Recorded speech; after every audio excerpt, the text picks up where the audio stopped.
دونج فينج 007 واحدة من أهم العربيات الكهرباء، ويمكن معايا بشكل حصري بقالها شهر ونص دلوقتي. العربية دي أنا تعمدت إن أنا أتأخر جدا في تجربتها وأديها حقها جامد قوي، وكانت الناس بتطالبني قول والكلام ده كله، وعملت لايف أو اتنين اتكلمت عنها فيه. لكن إجمالا كده العربية دي فعلا عربية مهمة جدا وأهم عربية كهرباء تحت 1.5 مليون. اعتقد ان الفئه اللي معايا كمان اللي هي الفئه الاعلى منطقيه جدا جدا، رغم ان الفئه الاولى بمليون 350 وممكن ناس كتير تشوفها منطقيه اكتر. لكن انا بشوف ان ادفع فرق 100 بس وخد موتور قوي مضمون. الموتور ده اقوى واكبر في حجمه وبيخرج ارقام اقوى، وكمان خد بطاريه اكبر، وده اعتقد يهم اللي بيستهلكوا عربيات كهرباء. العربيه دي بتيجي بموتور كبير بيقدر يدي قدره 276 هورس باور و320 نيوتن متر عزم. ارقام كبيره قوي تخلي العربيه دي تتسارع من 0 ل 100 في 5.8 ثانيه. في ارقامي انا وتجاربي انا 6.5 ثانيه في اسوأ الظروف. رقم ممتاز عمرك ما هتلاقيه في عربيه بالسعر ده. حرفيا مفيش عربيه بمليون 450 ميد سايز سيدان طولها قرب ال 5 متر 4 متر 90 وعرضها كمان قاعده عجلات كبيره جدا تقترب من 3 متر، تخلي مساحات العربيه كبيره جدا زي عربيه زي دي بالسعر ده، وبتدي الارقام دي وبتدي الاداء ده، تقدر تتسارع في الوقت ده. العربيه دي طبعا الفتيس بتاعها او نقل الحركه بتاعها، معلش بقى يعني بورشه فعفر علينا كده او بيقول لي العربيات الكهرباء مش ولا بد يعني تمام. طيب خلينا نكمل. العربيه دي في السعر بتاعها ده بتدي مضمون محترم قوي. الارقام اللي انا قلتها لك دي كمان مع بطاريه بتقدر تمشي العربيه دي بمدى CLTC 620 كيلو. بتجربتي برضو الفعليه وتجربه مرتين مع العربيه، مره بحرق كامل وعلى سبورت مود خدت 440 كيلو، ما كنتش بنزل رجلي من على سبورت مود وتجارب تسارع، وكنت بنسى العربيه مفتوحه واسيبها منوره واحطها في اختبارات قاسيه قوي قوي، ومع تشغيل التكييف في ايام الحر العنيفه، وبتجربه تانية مع تشغيل التكييف والمشي العادي على الكومفورت مود، وشويه ما بين الايكو وما بين الكومفورت مود اللي على فكره ادائها عليهم برضو ممتاز. العربيه دي ادتني 530 كيلو which is ده رقم ممتاز جدا. اعتقد مش هتحتاج اكتر من 530 كيلو وتبقى تشحنها مره وانت نايم كل 4 5 ايام او كل اسبوع حسب استخداماتك، واعتقد ده ممتاز جدا جدا. كمان لما نيجي نتكلم عن الباكج اللي بتقدمها العربيه دي هنتكلم عن باكج محترمه قوي. مجموعه اداس كامله مش ناسيين حاجه فيها الصراحه. كل حاجه موجوده في العربيه دي من اول البلايند سبوت لحد تحذير الاصطدام الخلفي والامامي والتدخل والامرجنسي سيفتي بريك والحارات والتحذير من فتح الباب، وكمان اللين كيب اسيست النشط اللي بيتدخل والتحذيري، وكمان الادابتيف كروز كنترول مثبت السرعه الذكي المتكيف والمتغير. شيء رائع يعني، مش ناقصه حاجه في مجموعه الاداس حرفيا، وانظمه مساعده السائق مع عدد 6 اير باجز كامله العربيه دي امان. طيب لما نيجي عند الرفاهيه هنلاقي كراسي كهرباء، كرسيين كهرباء، وهنلاقي كمان تبريد للكراسي، وهنلاقي العربيه فيها كاميرات 360 والشاشه الكبيره.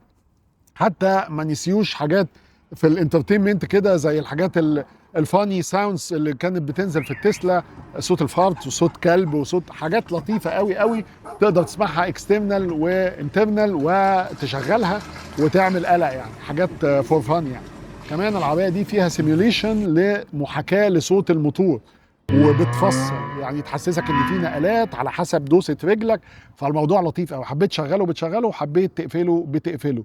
الشنطه كمان كهرباء بمساحه كبيره جدا 468 لتر طوليه، وفي مساحه تخزين تحتها بتعتبر المساحه دي تعتبر زي يعني تقدر تقول كده انها ايس بوكس، مساحه كبيره جدا. كمان الشنطه فيها كل حاجه ممكن تتخيلها من مساحات التخزين. مستوى الجلوس في العربيه دي رائع. خلونا بقى نتكلم عن تجربة أداء العربية دي ومستوى العزل فيها واستجابتها عاملة إزاي على عربية كهرباء. يلا بينا ننتقل للمرحلة دي. الزيرو 07 مع أرقام المواتير اللي قلتها لك بصراحة عربية أدائها ممتاز. لن تتوقع إنك تجد الأداء ده مع أي عربية سيدان حتى لو كهرباء بالسعر ده بمليون 450. وبالذات يهمني النسخة اللي معايا دي، لأن النسخة التانية بتبقى حوالي 200 حصان، أقل حوالي 76 حصان، والموتور أصغر كمان 150 كيلو واط أصغر من الموتور ده، وكمان البطارية بتبقى أقل قدرة بحوالي 120 أو 100 كيلو. فانا اعتقد زي ما قلت لك العربيه دي هي الفاليو فور ماني اللي بمليون و450 والقيمه مقابل السعر الحقيقيه. واعتقد اللي وصل للكلام ده مش هيسيب مضمون مهم زي ده عشان 100,000 جنيه. يمكن الكلام ده يضايق التوكيل، احنا ليه بنتكلم على الفئه الاولى كده او ليه بدعو الناس لانها ما تشتريهاش، بس انا شايف ان القيمه مقابل السعر الحقيقيه هي في الفئه الثانيه. وانا اتعودت ان انا اقول لك رايي بصراحه. العربيه دي ادائها متميز واستجابتها رائعه الصراحه، وقدرات موتور قويه جدا، رقم 276 هورس باور و320 نيوتن متر. وانت عارف الاشاره الكهربائيه مع موتور على محور العجلات الخلفي حلوه قوي قوي قوي.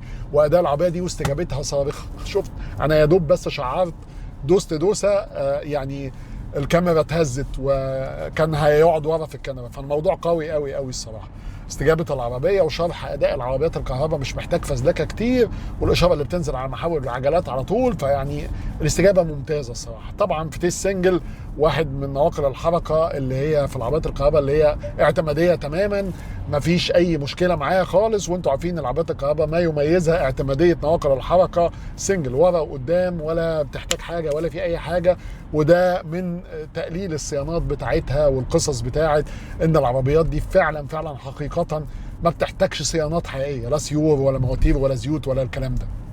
فبتيجي المنظومه كلها لطيفه ومشاكلها تكاد تكون منعدمه. العربيه دي ما يميزها كمان ان ليها وكيل تحالف النصر والصافي، وليها وكيل بيدي ضمان على العربيه اعتقد 6 سنين مع الموتور والبطاريه. فده شيء قوي الصراحه انك انت تجد عربيه بالسعر ده ولها وكيل.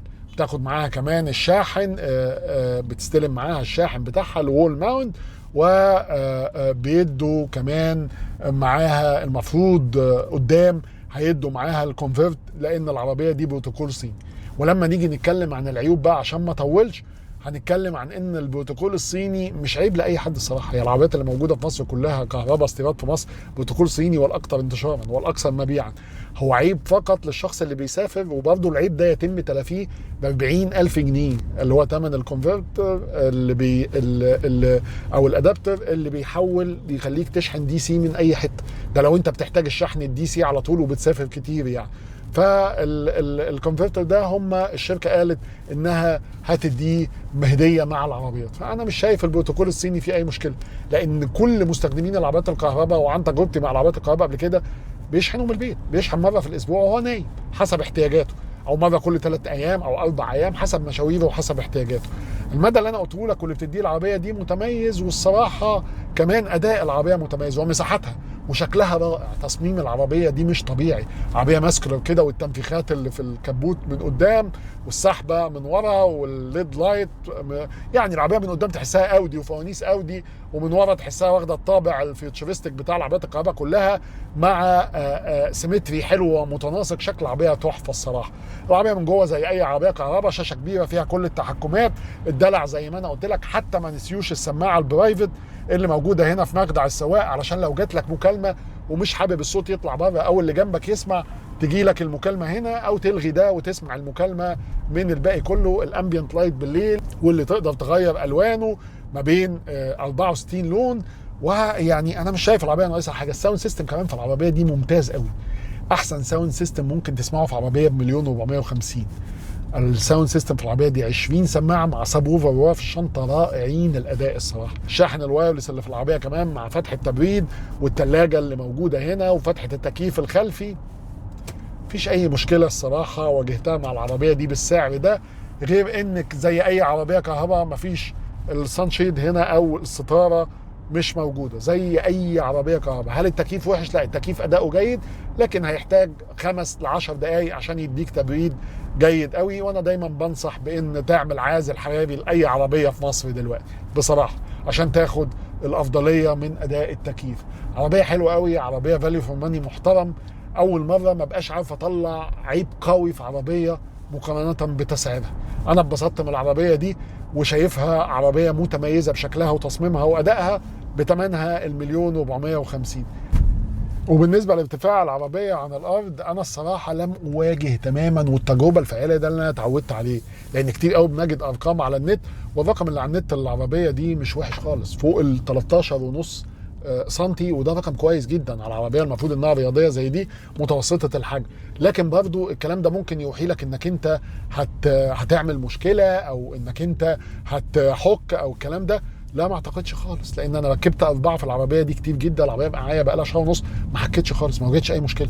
العربيه مش واطيه خالص. العربيه مثلا ممكن تكون بالنسبه لي في تجربه قبل كده اعلى شويه من الهوندا الاكورد كمان يعني، فكعربيه متوسطه الحجم. فانا مش شايف العربيه دي واطيه خالص ولا اجد مشكله فيها. العفشه بتاعت العربيه كمان استجابتها متميزه، وعزل العربيه دي في حته تانية بصراحه. عزل العربيه دي في حته رائعه وفي حته متميزه جدا جدا جدا، لدرجه ان انا كان معايا اكسبنج بي 7 بيرفورمانس، عزل العربيه دي مع صوت الهواء افضل منها كتير، وثبات العربيه وتماسكها وتوجيهها محترمين جدا جدا. العربيه دي توجيهها رائع وثباتها متميز، والاستجابه بتنقلها، والدركسيون فعلا بيستجيب للحاره اللي انت عايز تروح فيها، والاستجابه دقيقه. يمكن دونج فينج متميزين بالصناعات العسكريه، فانا اعتقد دقه التوجيه عندهم في عربيه كهرباء زي دي، وان العربيه تكون محمله كويس ومتشبثه بالارض، اعتقد ده هيعرفوا يعملوه.